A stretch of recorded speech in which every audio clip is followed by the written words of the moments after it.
You know what time it is. I'm on one.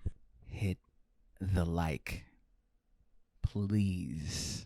I realize, and I haven't really done a good job explaining who I am.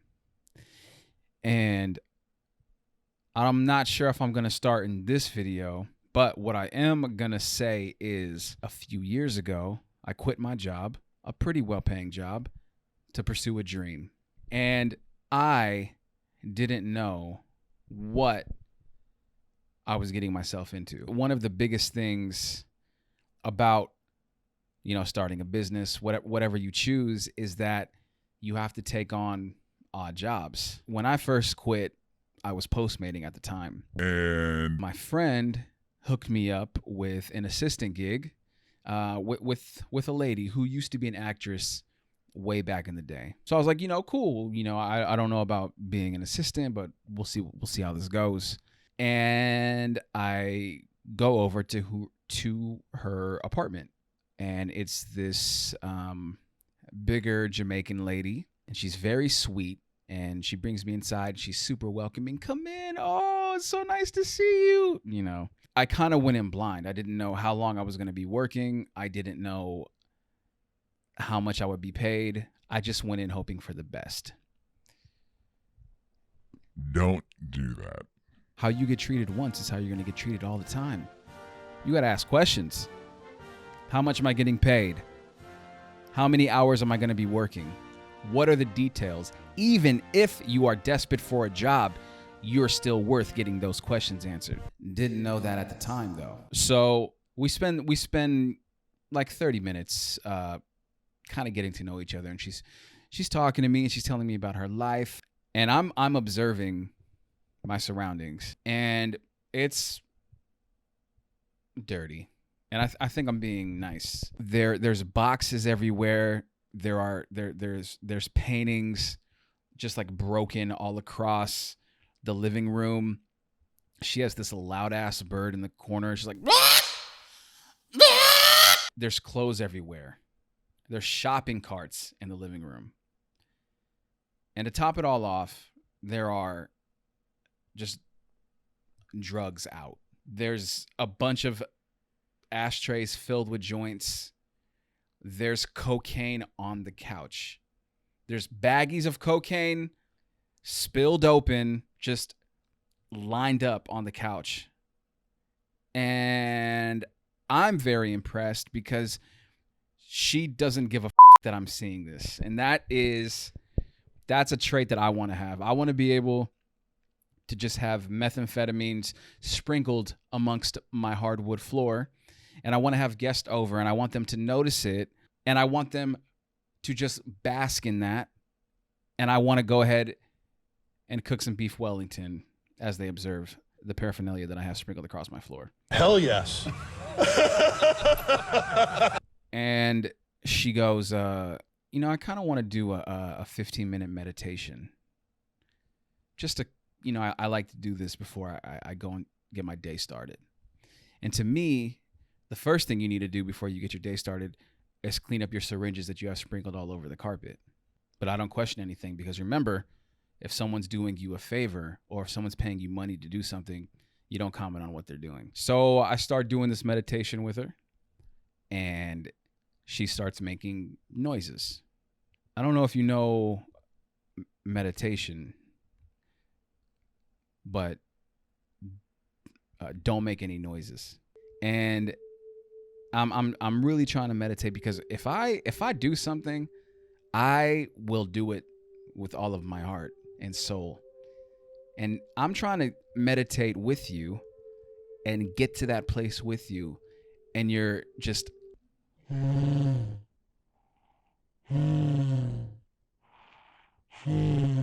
starting to get a little pissed. I should have been pissed about what I saw when I came in, but I wasn't, because I'm a nice guy. Now we're in a meditation.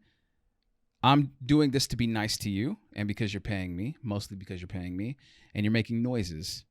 I think I still have a right to be mad, but I just go along with it. So after we get done with the meditation, she kind of breaks down the details of what it is that she wants me to do for her exactly. I'm going to backtrack. I thought that I was going to be an assistant to like a famous working actress. I don't get starstruck by celebrities, so I don't care if she was or was not a famous actress. But like I said, I didn't ask any questions, and I have a colorful mind. So I'm thinking I'm coming into this elaborate situation of this famous actress, and I'm going to be helping her run errands. I might pick up some meals. I might get some food for her bird. I'm going to be on it. So as she's telling me that I'm going to be just hanging out with her, putting up paintings, helping her clean all of this stuff up, I'm a little confused. And I don't know if I'm fit for this. But then I remember why I'm doing this, and I think about the end game, and I get over my ego, and I allow it to happen. So essentially what she hired me on to be was a support man. I'm just kind of there to hang out with her, to keep her mind right, and to be with her in the stench of her apartment. So I'm like, okay, I could do that.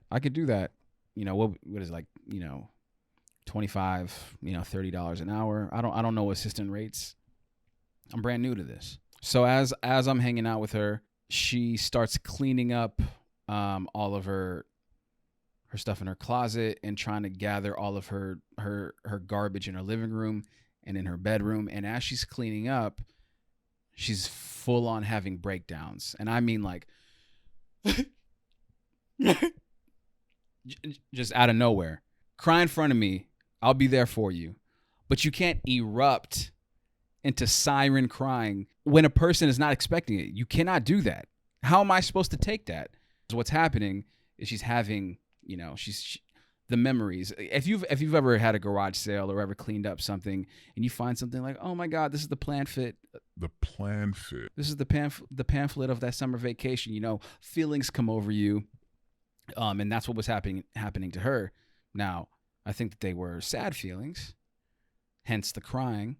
So it was, if you tack on the stench, the drugs, the meditation, and now the crying, I'm up to here with it. So the whole time that this is happening, I'm thinking, I need to go back to Postmating. I'm gonna go back to driving in a car 8 hours a day, hoping somebody orders McDonald's so that I can make $4 to feed my McDonald habit. And at this moment, I am being very ungrateful. But the smell.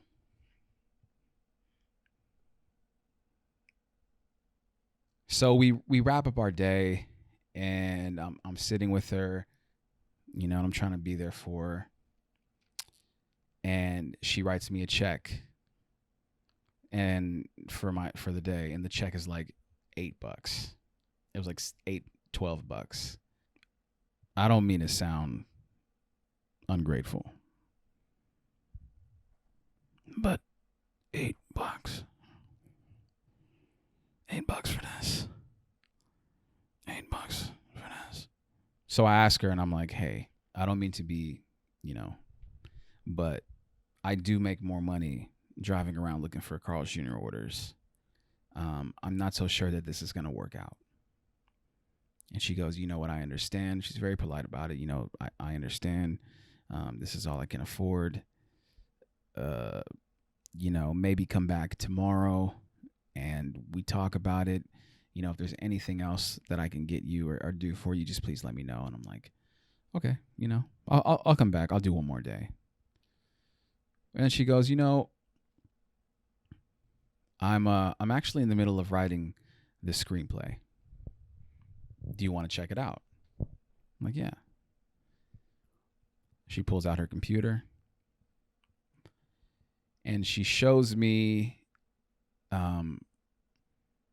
a couple of YouTube videos on escorts And I'm like, oh, is your script about Vegas? Or she's like, me and a girlfriend are writing about male escorts in Vegas. And I kind of want to make it like a mockumentary series about male escorts. And she goes, these guys get paid like $3,000 to bang out these 50, 60-year-old women, and they're like fit younger guys, and they're just willing to spend an hour with these women and do whatever they like. And I'm looking at her. She's looking at me. She's not blinking. I'm not blinking because I'm waiting for a resolution, and I'm not getting one. So as she's staring at me with crazy puppy dog eyes, it clicks. She's trying to smash. She's willing to pay me, but she's trying to smash. She's insinuating to me that she can do more for me without telling me she can do more for me. So what do I do? What do I do? Morally,